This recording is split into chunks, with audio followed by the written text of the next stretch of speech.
So do you need to spend your own hard-earned money to buy kit to serve in the British Army? It's a little series I've started over the past couple of videos and it's done very well, so we're going to continue this on.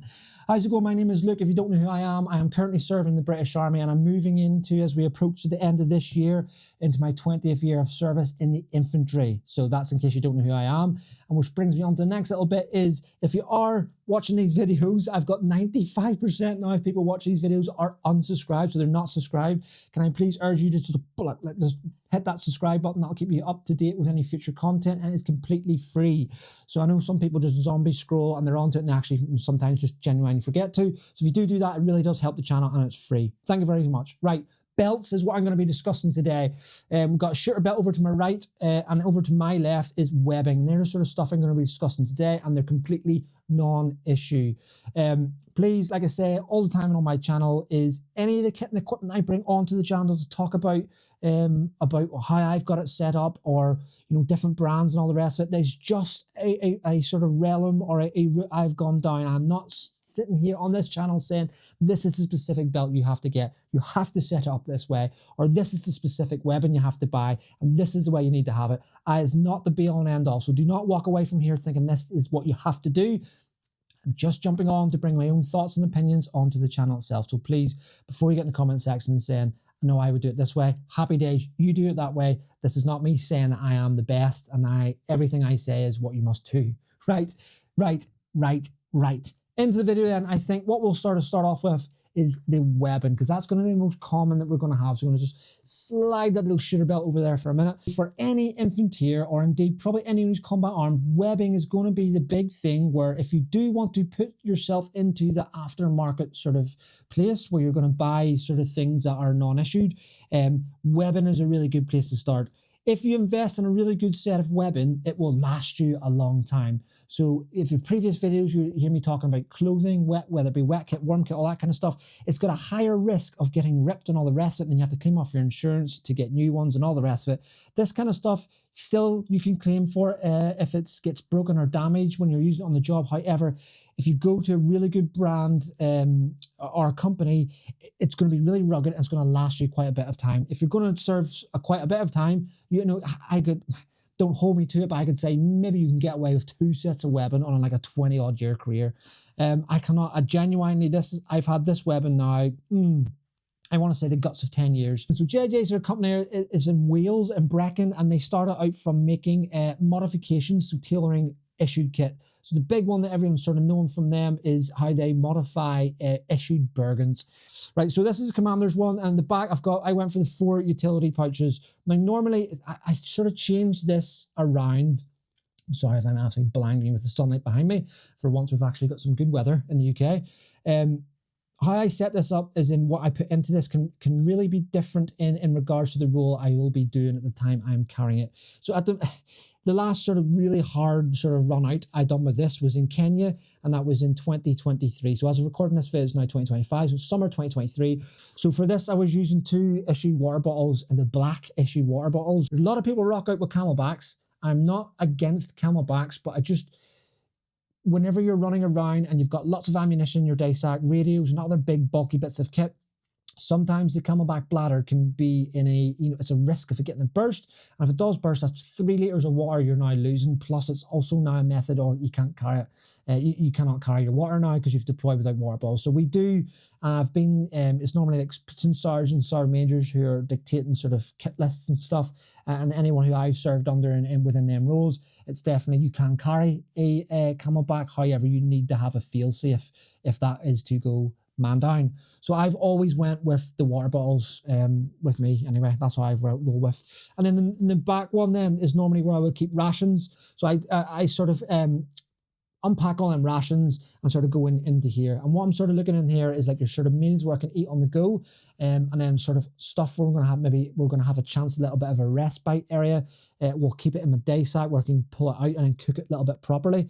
But in here on my webbing, it's going to be stuff where I'm on the move. So it's like flat jacks that you get with the rations, the nuts, things like that, where you can sort of eat it on the move and you're constantly resupplying the body as you're moving across the ground.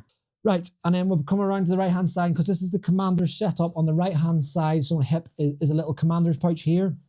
And that allows you to put in sort of any, if you are a commander, which I have been now for quite some time, is, all your cribs cards, information you have to keep on within your platoon or your section if you're a section commander. Sometimes I can get a grenade in there, just drop a grenade in there if I'm not, since I'm not live, it can't be live, all I'm saying is to store it and carry it, and I'll just drop a live one in. Why would you do that anyway? And other bits and pieces, head torch. Sometimes I can get my night vision in there as well. If I don't, when I come round to the back, the back one where the rations is, I can set my night vision on top of there. So I get rid of all the sort of main big carrying bags that come with that night vision, and then backlog that back. So as a platoon sergeant, I would collect all the platoons in and then keep that with the CQMS. So the troops would just have the night vision, and then they would, wrap it up whatever they can to protect it, and then carry it on the person, because that's something that's really, really important, because you get caught out in, we're talking like Black Hawk Down scenario, where you think you're going to go do something during the day and all of a sudden it switches to night. You need to be able to see in the night. So that's a little commander's pouch there on the side. And then right round to the left, then it's just 2 magazine pouches, which are carrying, can you get 5? It is, I think it's 3. Let me just check with my eyes. Yeah, you're getting 3 in there, so you can carry your 6 there, but that's extremely tight. So what I'm sort of looking at is like 4 there. And if you have seen previous videos where I've got my body armor, I will use my body armor in conjunction with this if I need to put more mags on there. Right, the other thing with the weapon is the harness itself. So this harness actually comes from in Colchester, and you can get some really good sets of webbing in there as well. But this is the sort of their tripper yoke that I sort of went with. And I like it because it goes fully supports it round. It I don't get any pinching on my shoulders if we're rocking quite a bit of ammunition and rations and water in here. It can be quite heavy, so it kind of spreads the weight down my back. I like this setup because then I can attach things to here. I wear this underneath my body armor, so I'll put this on and then put the body armor on over top of it.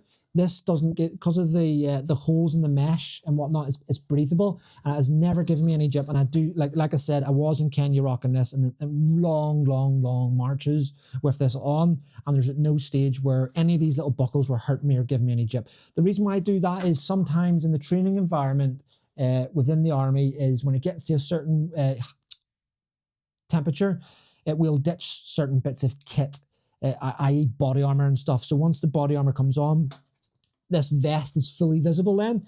And what that does is gives me some more melee capability. So if I need to put sort of parts of my radio on there or other bits and pieces, I can do then. It's not just your normal sort of 2 straps of a weapon. And I genuinely I've had that just as long as this weapon. I bought it for the weapon. I think now prices can fluctuate now because of inflation, all the rest of it. At the time of buying this weapon, you're talking sort of 250, 300 quid, I think, off the top of my head. This yoke was close to 100 quid as well. But like I said, so if you put all that together, you're talking around 400 quid. And since then, I haven't done anything to this, and that's held up for 10 years. It's a lot of overseas exercises.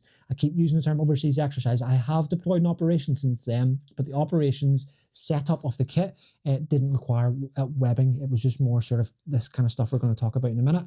But I would say like the overseas exercises and the promotion courses are really quite brutal, and that has really stood up to the test of time. And even all the padding and stuff there, you can see no ripping where it's been rubbing over the years with all the fizz, because we use this to do physical activity as well, and we're good to go. And I believe this is one of the very first Cobra buckles. I think I got that separately, and I put that adjustment on there. I did. So that's the only other one I did do was get a Cobra buckle, and added that myself. But we're now in 2025. All these systems kind of come with it themselves now. So that's a good set of webbing there, and that was from JJ's. JJ's have got really good stuff down there. They've got a website, and if you're ever down around the area, they've got a really good shop. You can go and have a look around. They've not just got this stuff, they've got loads of clothing and all that kind of business as well, so wet and warm kit and all the rest of it.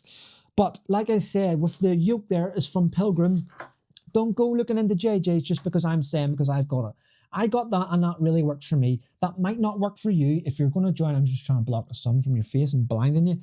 That might not work for you if you are I'm going to go specific now, like infantry. You're a private. You might be a sharpshooter. You might be a machine gunner. A different exercise. All these kind of roles will require you it will require you to set up in a different way. You don't necessarily have to, but if you're really keen about your job and you set it up a different way, it will just help you out on the ground become more efficient. And what you'll notice is with this webbing is it's all sewed on, so I can't do any modification to that whatsoever. The only difference is there's a few of the pouches have a little bit of molly on there to add additional pouches, but there's no way to modularly change any of this setup. So that's it, that's stuck, and that's the way it goes. It works for me because when I bought this, you know, I've always been in command role, so I'm not switching around my weapon system. So I'm not switching around to a sharpshooter, heavy machine gun. When I say that, it's like GPMG, so 7.62, carrying quite a bit of link. Or my day, the mini-me, so 5.56 machine gun there. So all that different stuff would have had a different setup. I didn't need to do that, but I would say is now if you're looking into webbing, definitely look to see if it can be more modular, specifically if you're at the start of your career, because you will rotate around all them different weapon systems. Or if you're in the infantry, you can indeed go to like the specialist weapons side of stuff and be a sniper, heavy machine gunner, so 50 cal, mortars, all this kind of stuff. So you might want to have your setup differently for them roles. Okay, so that's webbing. So next thing then is the a shooter belt. Now you'll see people cut around with these, and because they're quite cool, aren't they? Because you don't want to have a lot of kit on you. But you got to look at it in a. I look at these. People ask me about these a lot of time, like, oh, when do I need to buy my shooter belt and all the rest of it? Yes, they are worth their weight of gold, and you need them. And I apologize if you're not going infantry, if you're not a part of infantry, but clearly you will use this as well. But I just keep harping on about infantry because that's my background. I really do believe any like sort of professional infantry should have two setups. Don't you don't have to go all out and buy everything at the same time, because we're going to lose quite a lot of money there. But it's over time, as you're progressing through your job, you start to add little bits and pieces, a little bit of extra tools to your arsenal. But definitely these are specifically now when we're talking like what were you getting ready for? You know, everything's saying that, you know, all flipping compasses are pointing to all out conventional war in the next couple of years. Will I get away with this? No, I need to have a weapon for that. That's when we're talking pure on, like either running around trenches or advancing to the enemy long distances, and going to have a weapon set up. But then if you are, you know, if you're in that kind of light role, this isn't going to do you, because you're not going to be able to put a lot of stuff on here. Because what I've got here is a mag for a pistol, a mag for a 5.56. I've got a drop pouch there that you sort of untidy that and that drops down. I'll catch all the magazines. I've got a really good med kit. I'll talk about everything specific in a minute.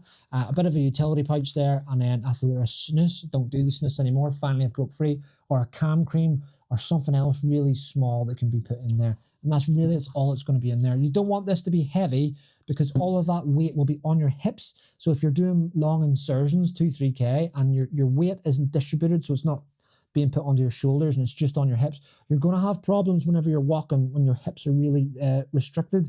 It's just going to be an absolute nightmare for yourself. This is an alumina one, and it comes from two different belts. You'll have this internal belt, which you'll use to hold your trousers up.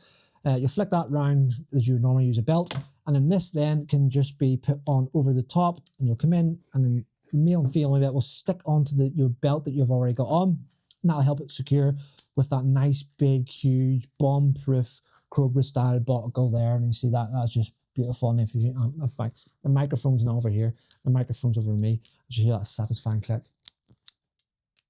There we go. Nice, good quality, high buckle there. Right.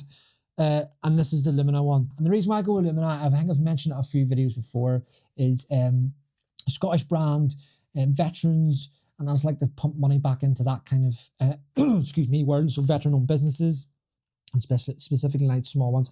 Very good high-quality gear. They've come very far. And remember when they very first started, they were only doing a couple of pieces of kit and equipment, and whereas now you can get you can go a full-on, shooter belt setup. Specifically in the med thing, this is what I really like about these shooter belt med setups is you've got a nice little sleeve here, and so the med kit is now horizontal, so it sits nice and flush on your belt. But then if you do need the med sort of thing, you just grab the hold of it and pull it out. Just make sure I'm pulling it the right way. Yeah, so you got male and female Velcro in there. There's a little safety catch, which I didn't have it in.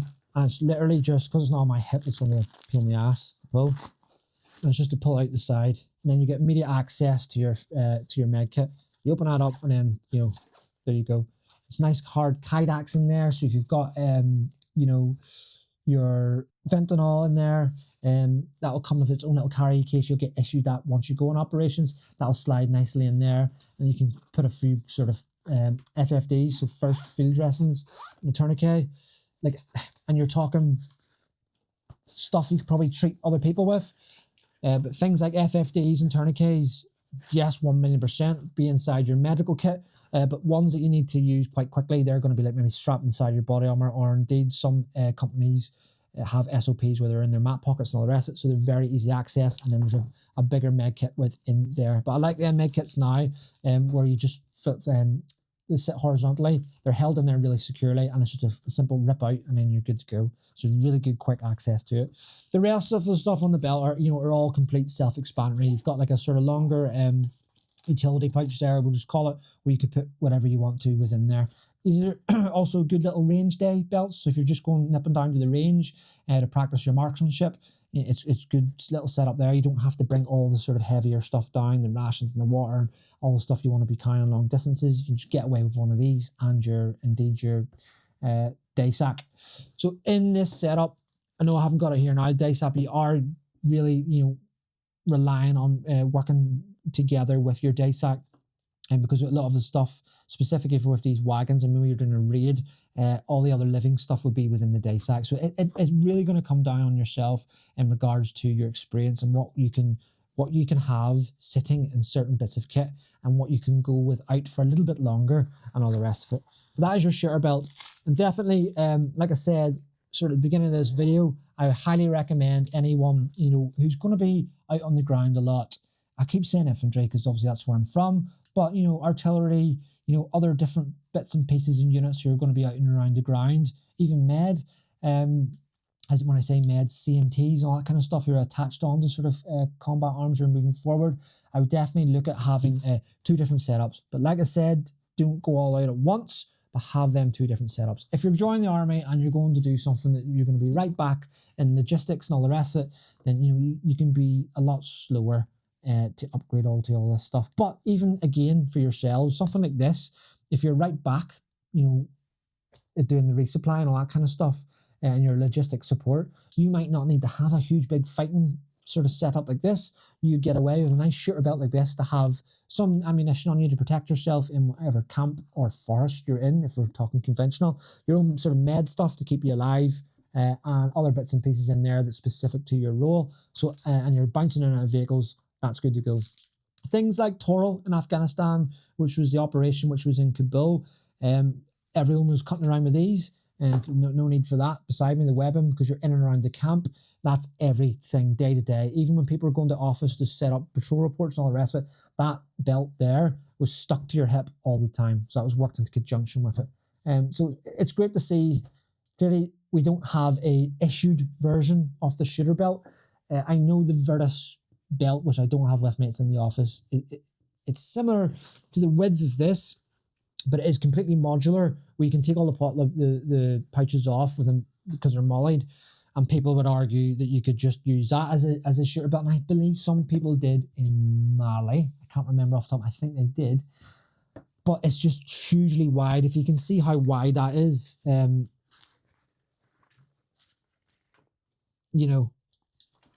look at the width of that compared to that.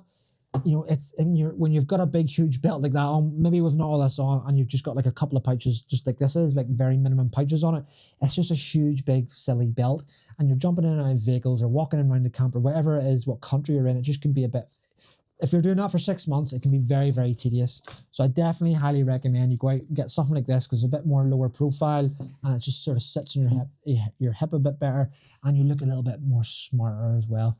And there's nothing worse when you're on these kind of missions or ops with other NATO forces, and you've got some of the troops who have just got these huge big belts of all sorts hanging off them, and then you just feel like, oh, look at it, like idiots in front of these people. So it's just good to take a bit of pride. So definitely function over fashion, but you need to take a little bit of pride in your kit and your setup as you deploy and all the rest of it. So there are the 2 belts there. Shooter belt here. This was all completely from Limina. I'll put their website in it, but and this is from JJ's. That system is not going to be there. They will have a version of it now in 2025. That's the Commander's one. And then the harness itself from Pilgrim. I'll link all their websites below. However, there's other ones out there within the UK itself. So if you are indeed watching this from the UK and you're in the market for buying a few bits and pieces of kit, you don't have to go for the stuff I'm saying. Remember that. Go and make your own informed decision what companies you use, and more importantly, what your bank says. So don't go and completely leave yourself skint for a whole month by forking out like 800 quid to completely set up a shooter belt and completely set up a weapon in 1 month. There's no need to do that whatsoever. This kind of stuff, you can do it over time. And if you take good care of your kit and you have it insured, then that's it. One good buy of a high quality brand and it's going to last. Right, thanks so much for joining me, and if you did get to this part of the video, I will indeed tells me that you were very, very interested in this video, and I would hope that you consider liking and subscribing the video. It will keep you up to date on any future content. My name is Luke, thanks so much for joining me, and I will see you again on the next video. See you again.